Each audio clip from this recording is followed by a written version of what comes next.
Welcome to Araku public voice ఈరోజు వార్త. నా పేరు కె శ్రీనివాస్, ఏఐవైఎఫ్ శ్రీకాకుళం జిల్లా ప్రధాన కార్యదర్శి. ఈరోజు శ్రీకాకుళం నగరంలో క్రాంతి భవన్లో పత్రికా సమావేశము ఏఐవైఎఫ్ తరఫున నిర్వహించడం జరిగింది.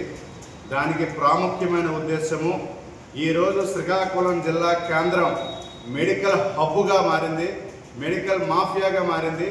దీనిని నిలువరించవలసిన డిఎంఎండ్హెచ్ఓ గారు, అదేవిధంగా జిల్లా కలెక్టర్ గారు పూర్తి స్థాయిలో ఆ హాస్పిటల్ పైన దాడులు నిర్వహించకపోవడమే వారు ఆ విధంగా పెట్టలేకపోతూ ఉన్నారు. ఈరోజు అమాయక ప్రజలను కార్పొరేట్ హాస్పిటల్స్, అదేవిధంగా ప్రైవేట్ హాస్పిటల్స్ అలుసుగా తీసుకున్న నేపథ్యం జిల్లా కేంద్రంలో కనిపిస్తూ ఉంది. అనేకమైన గ్రామాల నుంచి, పట్టణ ప్రాంతాల నుంచి అమాయకమైన ప్రజలు హాస్పిటల్కు వైద్యానికైనా వస్తే ముందు ఓపీ నుంచి, ఇంజక్షన్ల నుంచి, టెస్టుల నుండి ల్యాబుల వరకు, స్కానింగ్ల వరకు అంతా కూడా అమాయక ప్రజలపై రుద్ది వారి యొక్క జీవన మనుగడను దెబ్బతీసే విధంగా ఈరోజు ప్రైవేట్ కార్పొరేట్ హాస్పిటల్లో జరుగుతూ ఉన్నాయి వారి యొక్క పనితీరు. దీన్ని వెంటనే నిలువరించాలి. ఎక్కడ చూసినా ఈరోజు చూసినట్లయితే జిల్లాలో మెడికల్ హాస్పిటల్స్ కానివ్వండి, లేదంటే చూసినట్లయితే మెడికల్ షాపులు కానివ్వండి, ప్రతి దగ్గర కూడా బోగస్ మందులు ఉన్నాయి. ఎక్కడ కూడా చాలా దగ్గర ఎక్స్పైరీ డేట్లు అయిపోయిన ఉన్నాయి. దీన్ని నిలువరించవలసిన అధికారులు ఎందుకు మీరు నిలువరించలేకపోతూ ఉన్నారో, వారిచ్చే మీరు మామూలు మత్తులో ఉన్నారా? మామూలు మత్తులను విడిచిపెట్టి వెంటనే వారిపైన దాడులు చేయాలి. మీరు కానీ దాడులు చేయకపోతే ఆల్ ఇండియా యూత్ ఫెడరేషన్ ఆ పని చేస్తుంది.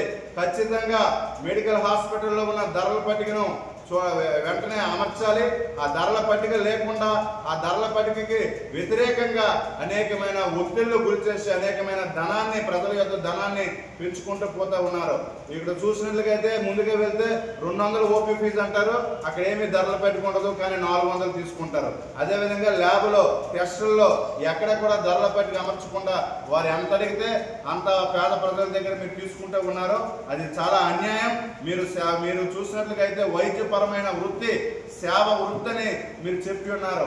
ఆ సేవ కాకుండా ఒక పక్కన సేవ అంటూ మరో పక్కన పేద ప్రజల దగ్గర జలగల్లా వారి యొక్క రక్తాన్ని మీరు పిండేస్తూ ఉంటే అమాయక ప్రజలు, పేద ప్రజలు ఈ యొక్క వైద్యంలో అనేకమైన డబ్బులను వెచ్చించి వారి జీవన మనుగడ ఏ విధంగా వెళ్తుంది, వారు ఏ విధంగా బ్రతుకుతారని ఆల్ ఇండియా యూత్ ఫెడరేషన్ గా మేము అడుగుతా ఉన్నాం. కాబట్టి తక్షణమే జిల్లాలో ఉన్న, జిల్లా కేంద్రంలో ఉన్న అన్ని కార్పొరేట్ ప్రైవేట్ హాస్పిటల్స్ లో ధరల పట్టిక అమర్చాలి.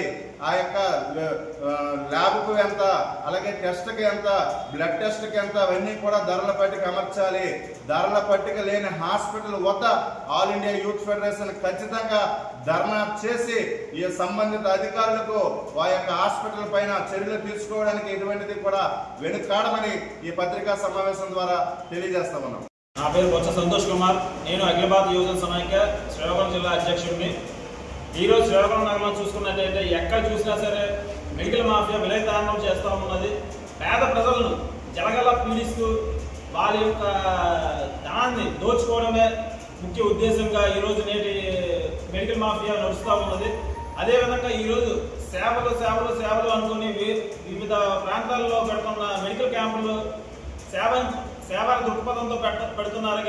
కానీ ఆ విధంగా ప్రజల్ని తీసుకెళ్లి వాళ్ళ కార్పొరేట్ శక్తులకి దారదత్తంలో పోయడమే జరుగుతుంది.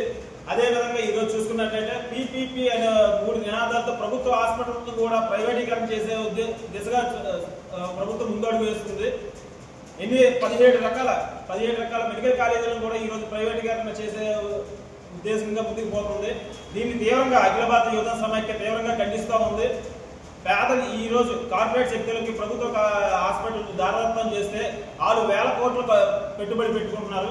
ఆ 1,000 కోట్ల పెట్టుబడి ఓపీ కేవలం ఫ్రీ అని చెప్తున్నారు. కానీ ఓపీ మాత్రమే కాదు, అక్కడ వేసిన ప్రతి ఒక్క సూది మంది కూడా అది వ్యయంతో ఖర్చుతో కూడుకున్నదే.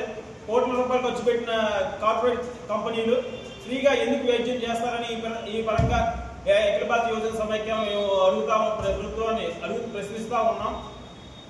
ఇలాంటి భవిష్యత్ పోరాటాలకైనా సరే మెడికల్ మాఫియా మీద మేము దశల పోరాటానికి సిద్ధమవుతామని, ఆ లేని పక్షాన ప్రత్యక్ష పరోక్ష పోరాటాలకైనా సిద్ధమవుతామని చెప్పి అఖిల భారత యువజన సమైక్యంగా డిమాండ్ చేస్తున్నాం ప్రభుత్వానికి.